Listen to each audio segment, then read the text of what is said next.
Kagigising ko nga lang nito at kailangan ko na agad mag-warm up dahil nga birthday ni Ali today. Dahil lahat nga ng kanyang handa ay ako nga ang magluluto. Hindi na nga rin ako nakapagsuklay at diretso ipit na nga din dahil hindi naman talaga ako nagsusuklay.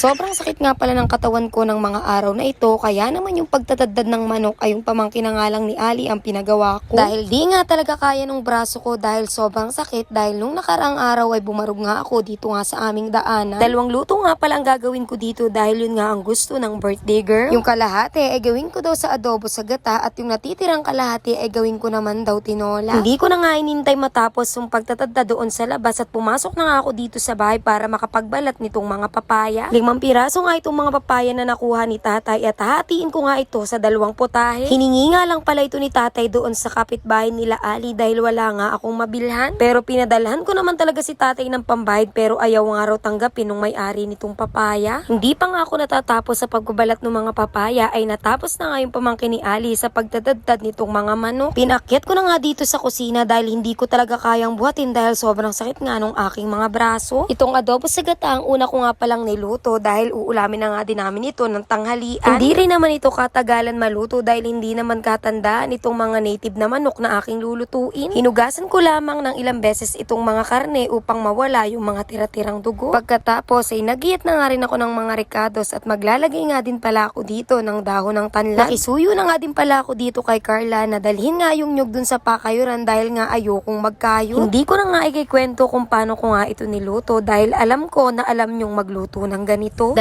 kabuong nyug nga pala ang ginata ko dito kaya kita nyo naman. Quality, naglalangis-langis. May kasama nga rin palang mga atay at balunan itong niluto kong adobo sa gata na native. Pagkatapos ko sa adobo sa gata ay dinretso ko na nga rin ang pagluluto nitong aking tinolang manok. Nilahukan ko nga lang din pala ito ng kaunting dahon ng malunggay at kaunting dahon ng sili. Sinadya kong damihan ang sabaw nito dahil nga mas masarap nga ang sabaw ng native kapag nga tinola ang luto. Kumain nga lang pala kami dyan ng tanghalian at pagkatapos ay dumiretso naman ako sa pagluluto nitong aking pasta. Sa looban nga lang ng 8 minuto ko niluto itong mga pasta at pagkatapos ay inahon ko na nga rin. Pagkaahon ay sa malamig na tubig ko nga siya inilagay para lumamig at hindi na nga tuluyang maluto ang pasta. Dahil ang pangit namang kainin kapag labog nga ang pagkakaluto sa ganyan. Pagkatapos ko sa pasta ay dumiretso na nga rin ako dito sa pagluluto ng aking sauce. Carbonara nga ang aking lulutuin for today's video para maiba-iba naman. Sobrang na-enjoy ko nga ang pagluluto nito kaya naman nakalimutan ko ng ilagay yung sibuyas at bawang. Kaya para maihabol ay ginisa ko na nga lang yun sa ibang lalagyan at nilagay ko dito nung luto na. Unang beses ko nga lang palang magluto nito kaya nga hindi ganun kaganda ang naging resulta. Kinula nga sa sauce itong aking ginawa, dapat pala ay 3 Nestle cream ang aking ginamit. Pero okay lang din naman dahil kung masarap siguro itong luto ko ay naisharon nga ito ng aking mga kaibigan.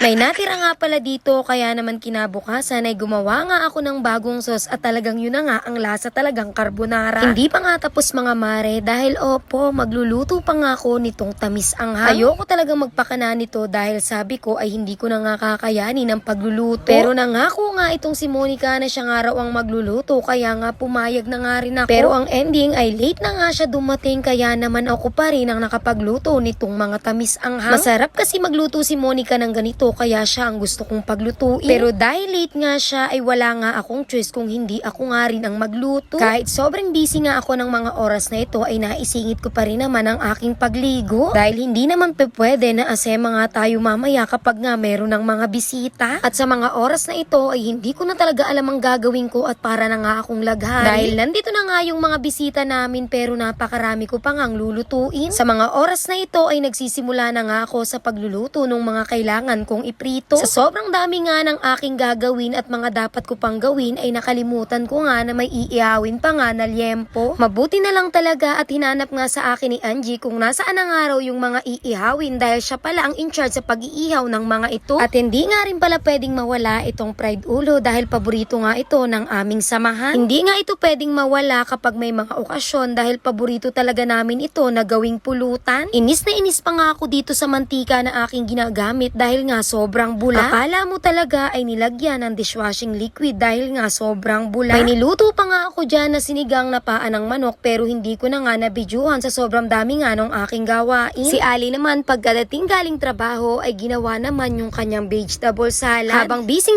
nga ako sa pagluluto sa loob ay busy nga rin itong aking mga kaibigan sa pagdedesenyo dito sa labas. At bago pa man kami magsimulang kumain ay kinantahan nga muna namin ang happy birthday song itong may kaarawan.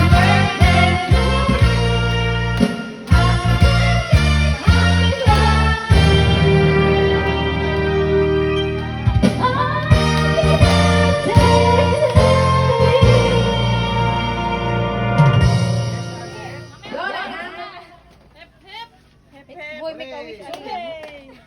Ano ba naman may birthday na yan? Make a wish. Oh, blow your candle.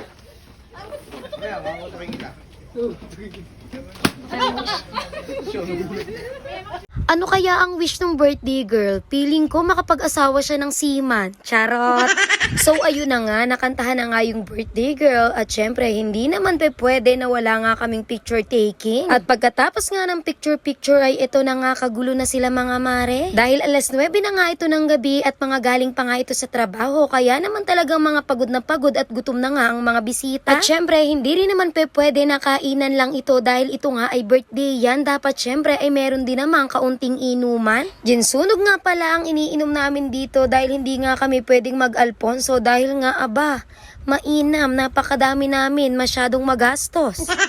At dahil nga birthday yan ito, abay syempre meron din namang kantahan at special thank you nga pala kay Maring Monica sa pa-sponsor na videoke. Sana all naman talaga nag-i-sponsor. At syempre hindi nga rin pwede na kantahan lang ito dahil nga kapag kami ay talagang laging mayroong sayawan. Kahit di nga buwan ng sayawan ay talagang palagi ngang may sayawan dito sa aming trupahan. Mga dancer nga itong aking kaibigan kaya naman hindi pwede na itago lang nila yan sa baul. Kailangan nga nila yung ilabas sa baul dahil baka nga amagin. Tapos tamo naman talaga itong magjowang ito. Ang sabi ko ay sayawan lang tsaka kantahan. Wala namang yapusan. Alam nyo naman na walang yayapo sa amin ni Ali. Tas panay pa ang ganyanan nyo. Ay kami na may naiinggit din. Charis. Grabe naman talaga to at ayoko na nga lang talagang magsalita. So honey, it's you, my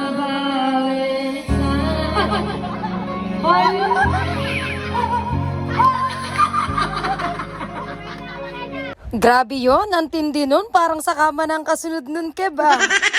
At syempre, hindi naman pwedeng matapos itong gabing ito kung hindi nga sasayaw ng pang-Adonis itong si Kevin dito nga sa birthday girl. Kung minsan ay pinag-a-apply na nga namin itong si Kevin sa Adonis Gay Bar para naman talagang malaki-laki ang sweldo. At sayang din naman talaga yung talent niya dahil napakagaling nga talaga niyang sumayaw ng pagano. At basic na basic lang talaga sa kanya kapag nga nagpapaganon-ganon siya.